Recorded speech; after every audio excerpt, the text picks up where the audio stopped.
지난 시간에 기억나시죠? 엘리사 한 사람 잡기 위해서 아람의 많은 군대가 성을 포위하고 그렇게 잡으려 왔다가 그만 다 눈이 보이지 않게 됨으로써 이제 포로가 되었던 사건이 있었습니다. 그때 아람의 군대를 죽일 수 있음에도 엘리사는 그들을 선대하라고 왕에게 요청을 하고 결국 무사히 이제 아람으로 돌아가면서 양국 간에는 어느 정도 좀 평화가 그래도 지속이 되었던 것 같습니다. 자, 그래도 항상 적대했던 이웃 간에는 언제고 전쟁이 발발할 수밖에 없었는데요. 오늘 말씀에도 보니까 이후에 이렇게 나와 있습니다.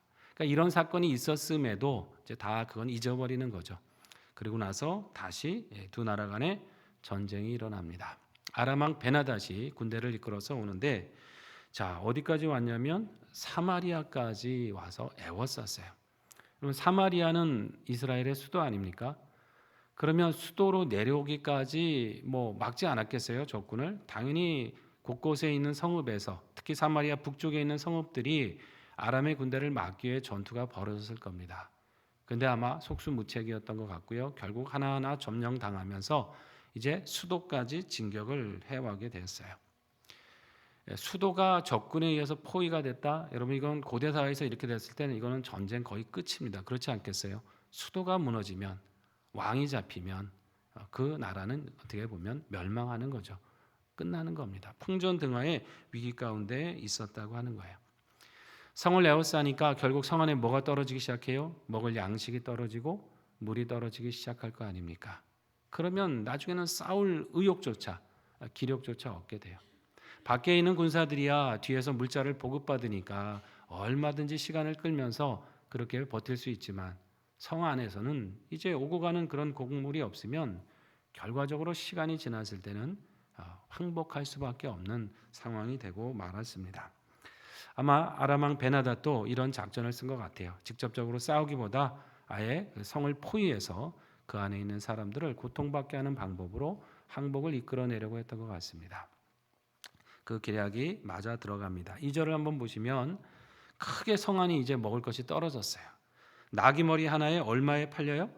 은 80세겔의 거래가 되고 비둘기똥 4분의 1갑이 은 5세겔에, 딱 봐도 이게 말이 안 되는 가격 같지 않습니까?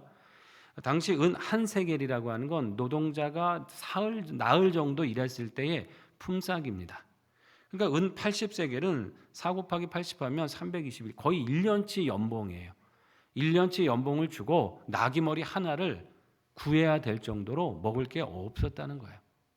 더구나 나귀는 부정한 동물로 여겨서 식용으로 쓰지도 않았어요. 그리고 머리라는 부분은 먹을 게 제일 없는 부분이지 않습니까? 몸통도 아니고 머리 하나에 1년치 품삯을 주고 머리를 구할 정도로 먹을 게 다 떨어지고 굶주리고 말았다는 거예요. 얼마나 기근이 심했으면 이렇게 되었는가. 또 비둘기 똥이라고 하는 표현이 있는데 이전 개혁 한글 성경에서 합분태라고 번역된 구절이에요. 이거는 진짜 똥이라기보다는 그만한 크기의 콩이라고 하는 해석도 있고, 작은 쥐염 열매 끝트리, 정말 그 쥐염 열매도 보잘것없는데 그 끝트리 작은 콩알 만한 그 정도의 양의 곡물이 이렇게 비싼 가격에 거래가 되고 있었다. 평소 같으면 버리는 겁니다. 보잘것없는 것, 가축 사료로도 쓰지 않을 것 같은 그런 무가치한 것의 가격이 지금 말도 안 되는 가격으로 올라갔다라고 하는 것입니다. 한마디로 성 안의 상태가 지극히 참담했다라는 거예요. 왕이, 여호람 왕이죠, 이 성 안을 둘러보려고 이렇게 순찰을 하는데 한 여인이 자신을 도와달라고 호소를 합니다.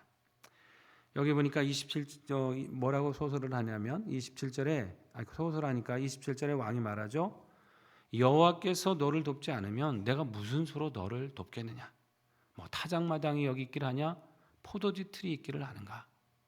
지금 완전히 성이 꽁꽁 포위돼서 밖에 있는 들판의 곡식은 지금 아람 군대가 다 점령하고 있을 것이고, 포도주를 생산할 수도 없지만 들여올 수나 있습니까? 들여올 수도 없고, 먹을 양식, 마실 음료 모든 근원이 다 말라버렸습니다. 그러니까 왕도 아는 거예요. 내가 왕이지만 너를 도울 힘이 없다. 나도 아무것도 할 수 없다. 정말 하나님이 하지 않으시면 내가 뭘 할 수 있겠느냐, 이 탄식을 하는 겁니다. 여러분, 우리가 수고를 하지만 거두게 하시는 분이 누구십니까? 하나님이십니다. 타작마당이 있고 포도들이 아무리 넘쳐도요, 그것에 열매를 맺게 하시고 그것을 거두게 하시는 분은 하나님이신 거예요. 농사를 1년 내내 지어도 비가 이렇게 많이 오거나 햇볕이 좋지 않거나 좋지 않은 그런 자연재해를 만나면 거둘 게 없는 거죠. 사업장이 아무리 잘 나가도 하나님이 좋은 거래처를 만나게 하시고 막힌 길들을 열어주셔야지 그게 되는 것이지, 여러분 우리 힘만으로 됩니까? 아마 코로나 때 많이 경험하셨을 거예요. 우리가 애쓰고 수고하지만 모든 게 다 막혀버릴 때 정말 어떻게 버텼는가, 어떻게 참 그 안에서 여기까지 왔는가 생각해 보면 하나님의 은혜임을 고백하지 않을 수 없습니다. 직장도 마찬가지죠. 내가 직장에 다니는 곳이 아무 문제가 없어야지 될 거 아닙니까? 꼬박꼬박 그렇게 월급이 나올 수 있다고 하는 것도 어떻게 보면 내가 다니는 그곳이 하나님이 지켜주셨고 평안하기 때문에 그 모든 게 되는 것이지, 하루아침에 직장이 사라지고 무너지면 내가 수고하고 애는 쓰지만 또 그럴 마음과 의욕이 있지만 우리는 거둘 게 없게 될 수도 있다는 것입니다. 여러분, 수고할 수 있는 것에 감사하시고요, 일용할 양식을 주시는 것에 감사하실 수 있길 바랍니다. 이건 내 힘이 아닌 거예요. 하나님이 다 도우셨고 섭리하셨기 때문에 우리가 이렇게 살아가는 것입니다. 이 믿음으로 항상 부족함 없는 풍성함을 누리시기를 바랍니다. 자, 무슨 사연인가 이제 왕이 듣다 보니까요, 기가 막힌 얘기를 합니다. 여인이 이제 성 안에 먹을 게 떨어지고 나귀 머리 하나 구할 수 없을 정도로 이렇게 되니까 아마 두 이웃끼리 서로 얘기가 됐던 모양이에요. 오늘 내 아이 잡아먹자. 그리고 내일이면 우리 아이를 잡아먹으면 그렇게라도 살아야 되지 않겠느냐. 아니 차마 부모로서 어떻게 이런 상상할 수 없는 얘기가 오고 갑니다.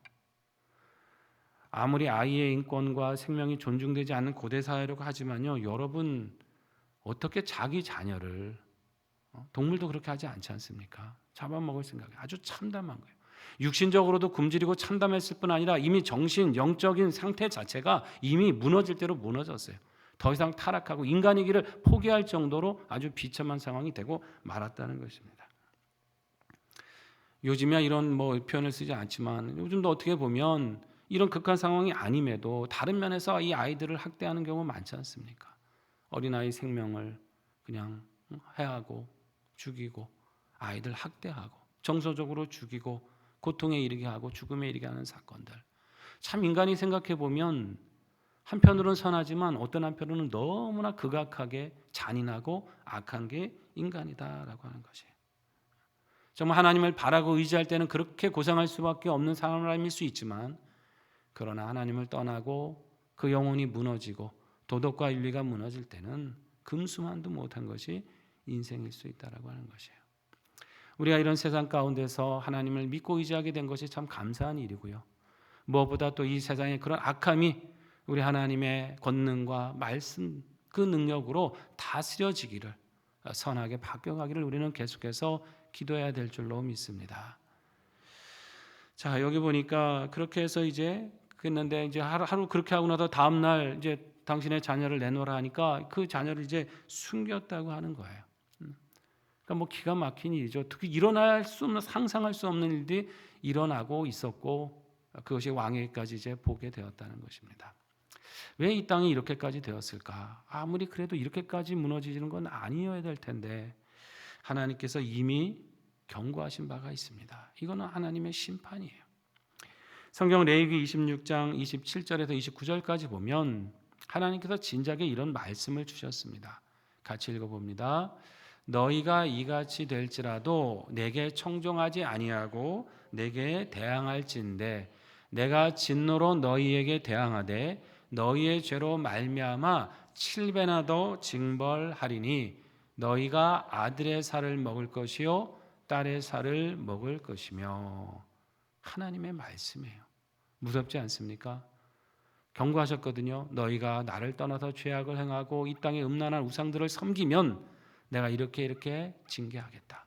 그런데 너희가 그것을 그렇게 비참하게 되고도 여전히 깨닫지 못하고 돌이키지 아니하면 내가 벌을 7배나 더할 것인데, 급기야는 인간이기를 포기한 아주 금수마도 못한 지경까지 이르게 될 것이다. 너희의 자녀들의 살을 먹는 정말 그런 끔찍한 죄악까지도 일어나게 될 것이다. 이게 하나님의 이미 심판이셨으면 결국은 어떻게 된 겁니까? 그 말씀대로 됐잖아요. 돌이킬 기회가 있었고 그렇게까지 되어서는 안 되는데 하나님을 멀리하고 끝까지 가다 보니까 이제는 브레이크도 없고 멈출 수도 없고 그냥 어디까지 거의 마귀 사탄 마귀의 수준까지 떨어지는 게 인생이더라고 하는 것이죠. 자, 결국 인생은요. 하나님을 의지하지 않으면 하나님의 형상으로 계속 새롭게 되지 않으면요. 자기 자식까지도 이렇게 해칠 수 있는 정말 악한 존재가 인생이다. 여러분 우리는 우리 스스로 대단한 존재가 아닙니다. 출신이 제가 늘 말씀드리잖아요. 티끌입니다. 말이 좋아 흙이지 그냥 먼지라는 뜻이에요. 티끌이에요. 출신이 대단히 비천해요. 생각하는 바가 추할 수밖에 없고 악할 수밖에 없어요. 그런데 이런 인생에 하나님께서 생기를 불어넣어 주셨기 때문에 그 형상을 주셨기 때문에 우리는 존귀한 존재가 된 것입니다. 다시 말해서 하나님의 형상이 우리 안에 무너지면 그분의 생기 그 생명의 역사가 우리 안에서 사라지면 인생은요. 이겁니다. 자녀를 잡아먹을 수밖에 없는 먼지마도 못한 존재, 티끌과도 못한 존재라고 하는 것이에요. 오직 우리는 하나님 안에서만이 하나님을 의지하고 하나님을 경외하는 삶을 통해서만이 존귀하게 될 줄로 믿습니다. 이걸 여러분 기억하셔야 돼요. 내가 존귀한 줄 알고 내가 잘난 줄 알고 우쭐한 이거 아무것도 아닙니다. 먼지같이 되는 거예요. 하나님 나는 아무것도 아닙니다. 그러나 하나님 내 안에 주님의 형상을 빚어주시옵소서. 내 안에 주님의 성품을 빚어주시옵소서. 우리가 그런 믿음으로 살아가고 주님을 바랄 때 우리는 그때 하나님 안에서 존귀한 자로 다시금 거듭나게 될 것입니다. 이러한 믿음을 우리가 사모해야 되는 것이에요. 왕이 너무나 기가 막힙니다. 옷을 찢을 정도로 이 분노를 참담함을 참을 수가 없었어요. 자, 그런데 그럼 우리가 그 다음에 예상되는 생각이 뭐겠습니까? 하나님 어떻게까지 이렇게 되었습니까? 저의 잘못이고 이 백성의 잘못입니다. 하나님하고 정말 옷을 찢고 울부러짓고 회개하면 얼마나 좋았겠습니까? 그런데 보십시오. 31절에 뭐라고 합니까? 사밧의 아들 엘리사의 머리가 오늘 그 몸에 붙어 있으면 하나님이 내게 벌 위에 벌을 내리실지다. 엘리사를 어떻게 하겠다는 거예요? 죽이겠다는 거죠. 목을 쳐서 죽이겠다라고 하는 거예요. 지금 사마리아가 이 고통에 빠진 게 지금 누구 죄입니까? 엘리사의 죄인가요?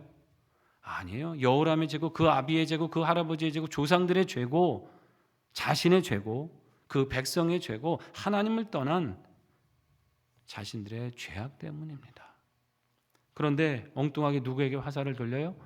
엘리사에게 화살을 돌려요. 아니 하나님의 사람이 뭘 잘못했습니까? 그 나라의 등불이 되어서 정말 아합 시대에도 망하지 않게끔 그렇게 엘리야 때로부터 지켜오고 등불이 되었던 사람인데 그를 죽여서 분풀이하겠다는 거예요. 이 악의 특징 중에 하나죠. 자기 잘못을 인정하지 않는 거예요. 자기 잘못이 드러나는 게 끔찍하니까 오히려 다른 희생양을 찾습니다. 저 사람 때문이야. 저 사람만 아니었다면 이런 일이 없을 텐데 하면서 오히려 선한 사람을 희생양 삼고 타겟 삼아서 시비를 걸고 그 사람들을 해하려고 합니다. 자신들의 잘못은 정당화해요. 그렇게 연대함으로써 악한 자끼리 연대해서 선한 사람을 죽여놓고 괴롭혀놓고 우리는 잘못한 게 없다고 스스로 악을 정당화하기 시작합니다. 여러분 뭐 학교 폭력도 그렇고 직장 폭력도 다 마찬가지 아닙니까? 악한 사람끼리 똘똘 뭉쳐가지고 선한 사람 공격해가면서 그런 악한 문화를 만들어가는 것. 한 사람 희생양 삼아가면서 자신들의 악을 그 심판을 정당화하는 것. 이게 죄악의 특성이다라고 하는 것입니다. 왕이라면 적어도 여기서 하나님께 겸손히 무릎을 꿇어야죠. 이게 제 죄 때문입니다. 나의 문제입니다. 근데 이 왕이 되어서 이 정도 수준이 이 나라의 영적 수준을 우리가 알게 된다는 거예요. 자, 엘리사는 뭐 이미 다 알고 있습니다. 병사들을 보내서 엘리사를 잡으려고 하는데 같이 있던 장로들에게 엘리사가 말해요. 이 살인자의 아들이 내 머리를 베려고 오는구나. 살인자의 아들. 아합을 얘기하는 거죠. 살인자는 그 아들. 그 아비의 그 아들이다라고 하는 것이에요. 그러면서 이제 왕의 사자들이 와서 엘리사에게 이런 말을 합니다. 말씀에 한번 보시면요. 자, 33절 한번 보십시오. 사자들이 엘리사에게 뭐라고 말합니까? 이 재앙이 누구로부터 왔다 그래요? 여호와께로부터 나왔으니 누구를 어찌 여호와를 더 기다리리요. 이게 왕의 말입니다. 왕의 말을 그대로 전한 거죠. 이게 무슨 말입니까? 지금 이 고통과 어려움 당하는 이 재난이 하나님이 주신 건데, 그랬으면 어떻게 돼요? 하나님을 더 바라야 되잖아요. 근데 그게 아니에요. 어찌 하나님을 우리가 기다리겠는가? 다 필요 없다. 하나님이 뭐가 다 필요 없다. 우리에게 이 재앙과 어려움을 준 그 하나님 우리는 더 필요 없다. 하나님의 사람 당신도 필요 없다. 너를 죽여서라도 하나님에 대한 분풀이를 하겠다는 거죠. 하나님에 대해서 대항하겠다는 거죠. 이렇게까지 악해집니다. 자, 그렇게 해서 이제 엘리사 앞에 왔는데요. 자, 엘리사가 하나님의 그 계시를 받고 이렇게 말을 합니다. 7장 1절인데요. 1절 다시 한번 읽어보겠습니다. 엘리사가 이르되 여호와의 말씀을 들을지어다. 여호와께서 이르시되 내일 이맘때에 사마리아 성문에서 고운 밀가루 한 쌀을 한 세겔로 매매하고 보리 두 쌀을 한 세겔로 매매하리라 하셨느니라. 아멘. 갑자기 상황이 아까랑 바뀌잖아요. 뭐 나귀머리 하나 쓸데없는 게 은 80세겔이고 비둘기 똥이 은 5세겔이고 막 이런 상황에서 갑자기 보니까 밀가루, 곡식이죠. 이것이 한 쌀은 한 2대 반 정도 되는 양이라고 그럽니다. 이것이 한 세겔. 현저하게 가격이 떨어져 버려요. 물론 정상적인 가격에 비하면 좀 비싼 느낌이 있지만 지금 사마리아 성의 입장을 생각하면 하루 만에 이렇게 경제적인 상황이 완전히 바뀔 수 있는 상황이 아닌데 완전히 뒤바뀌는 상황이 정상적으로 거의 돌아오는 상황이 될 것이다. 이걸 지금 예언하고 있는 겁니다. 자, 이거 누가 그렇게 하시겠다는 겁니까? 하나님께서 그렇게 하시겠다. 자, 그랬더니 그걸 못 믿는 한 장관이 이렇게 얘기합니다. 아니, 하나님이 하늘에 창을 내신들 어떻게 이런 일이 있겠습니까? 창을 열어서 곡식을 쏟아 부어주신들 이게 말이 됩니까? 이런 얘기예요. 이게 참 말이 안 되는 얘기잖아요. 광야에서 조상들이 어땠습니까? 하늘에 창을 내셔서 만나를 주셨고 메추라기를 주셨지 않습니까? 이미 그 조상들이 다 경험을 했던 것이에요. 반석에서 물을 얻었고 하나님께서 바랄 수 없는 중에 다 양식으로 광야에서도 한 번도 줄인 적이 없는 사람들입니다. 하나님이 창을 여시면 다 해결되는 거죠. 창을 닫으셨기 때문에 문제가 되는 거지 창을 여시면 왜 문제가 됩니까?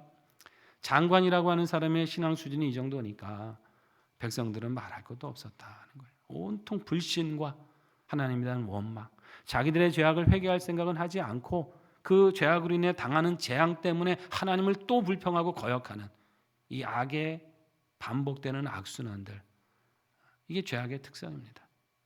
하나님을 찾고 의지하면 점점점 감사할 일이 생기고 의지하고 싶어지고 더 어려움 중에도 하나님을 바라게 되는데 계속해서 그런 상황에서 하나님을 안 찾고 완악하게 살고 내 고집대로 살다 보면 정작 은혜를 주시려고 하고 기회를 주시려고 해도 돌이켜지지 않는 거죠. 완고해지는 거예요. 완고한 것은 사신 우상에게 절하는 것과 같다 그랬잖아요.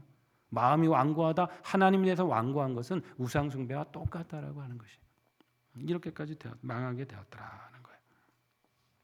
자, 엘리사가 그에게 말합니다. 네가 눈으로는 보게 될 것이다. 그러나 그것은 먹지는 못할 것이다. 기가 막힌 얘기를 합니다. 네가 말한 대로 될 거다. 네가 믿은 대로 그대로 너에게 이루어질 거다 하는 얘기죠. 여러분 참 극적이어도 이런 극적인 상황이 없지 않습니까? 조금 전까지 어떤 상황이었어요? 온 성읍이 포위가 돼서 먹을 게 다 떨어져서 자녀까지 잡아먹어야 될 비참한 상황까지 놓였습니다.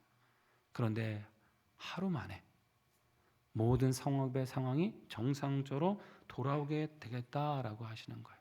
이 비참함과 참담함을 면하게 하시겠다라고 말씀하는 겁니다. 자, 왜 그렇게 하셨습니까? 왕이 회개했습니까? 백성들이 가슴을 치며 주님 앞에 돌아왔습니까? 아니었습니다. 징계 중에 베푸시는 하나님의 은혜예요. 징계 중에 구원하시는 하나님의 긍휼하심입니다. 하나님께서 이렇게까지 극악한 상황까지 놓이도록 징계하신 이유가 뭐겠어요? 너희들의 죄악이 이만큼 비참한 것이고 악한 것임을 깨달으라고 하시는 것이죠. 하나님이 언제 징계해서 망하도록 두시는 걸 기뻐하셨고 그걸 바라셨기 때문에 징계하시는 게 아니지 않습니까? 봐라. 나를 떠나는 삶이 얼마나 고통스러운지 너희가 보지 않았느냐. 나를 떠났을 때 너희가 얼마나 떨어질 대로 떨어지는지 비참한 존재인지 너희가 다 겪지 않았느냐. 이제 깨달아라. 나를 의지해라. 회복도 내게 있는 것이고 다시 부욕해 함도 주님께 있는 것이고 우리의 존귀함을 회복시키는 분도 하나님이시다. 이것을 우리에게 가르쳐 주시는 것입니다. 죄악 중에 긍휼을 베푸심으로 용서하시는 하나님을 알게 하시고 연약한 인생에 의지할 분은 오직 하나님밖에 없음을 깨닫게 하시는 것, 이것이 하나님의 긍휼이고 자비라는 것입니다. 여러분, 우리도 이런 긍휼이 임한 줄 믿습니다. 여러분, 우리가 잘못해서 설령 하나님의 징계를 받는다 할지라도 그 순간에도 하나님 우리를 긍휼히 여기시는 거예요. 하나님, 내가 어떻게 봉사했고 어떻게 살았는데 저한테 이런 병을 주십니까? 왜 제 상황은 이렇게 어렵게 만드십니까? 그게 아닙니다. 내가 건강을 잃어서 아픈 상황에도 내 뜻대로 안 돼서 모든 것이 맡긴 상황에도 하나님은 그 시련 속에서도 우리를 긍휼히 여겨주시는 거예요. 단순히 마음으로만 그러십니까? 긍휼히 행하시고 역사해 주십니다. 이스라엘 백성은 그런 생각했겠죠. 하나님이 심판하셨으니 우리가 무슨 소망이 있겠는가? 이제 끝이다. 아닙니다. 하나님이 심판하셨으니 누가 은혜를 베푸시면 사는 거예요? 하나님이 은혜를 베푸시면 사는 거죠. 결코 그 징계가 멸망으로 끝나는 게 아닌 거죠. 우리를 다시 항상 용서하시고 회복하시는 하나님의 은혜인 것이에요. 그렇기 때문에 설령 우리는 죄악 가운데 징계받는 것 같을지라도 내 삶이 정말 하나님을 떠나 있어서 더 이상 아무런 소망이 없고 이제 끝이라고 생각하는 순간에서도 누구를 바라봐야 됩니까? 하나님을 바라봐야 됩니다. 하나님, 내가 주님을 바라할 힘조차 없이 악해졌습니다. 주님을 찾을 그런 기력조차 없이 제가 무기력해졌습니다. 하나님, 그런 나를 붙잡아 주세요. 이름에도 주님을 바라봅니다. 나를 회복하실 분은 하나님뿐이시잖아요. 다시 주님을 찾고 그분을 의지해야 되는 것이에요. 여러분, 거기에 살 길이 있는 줄 믿습니다. 구원과 회복함이 그곳에 있습니다. 여러분, 얼마나 든든하고 우리가 감사한 겁니까? 우리가 말할 수 없는 그런 절망과 고통에서도 긍휼히 여기시는 하나님이라면, 우리가 주님을 사랑하려고 하고 찾고자 하고 주님을 더 바라고자 하면 더 많은 은혜와 긍휼을 베풀어 주시지 않겠어요? 항상 그 긍휼의 손으로 우리를 돌보시는 하나님. 우리는 변해서 하나님을 때로 거역하고 대적하지만 항상 신실하셔서 우리를 사하시고 구하시는 하나님. 이 하나님 늘 의지하셔서 우리 삶의 모든 순간에 회복의 기쁨을 누리며 살아가시는 저와 여러분 되시기를 주의 이름으로 축원합니다.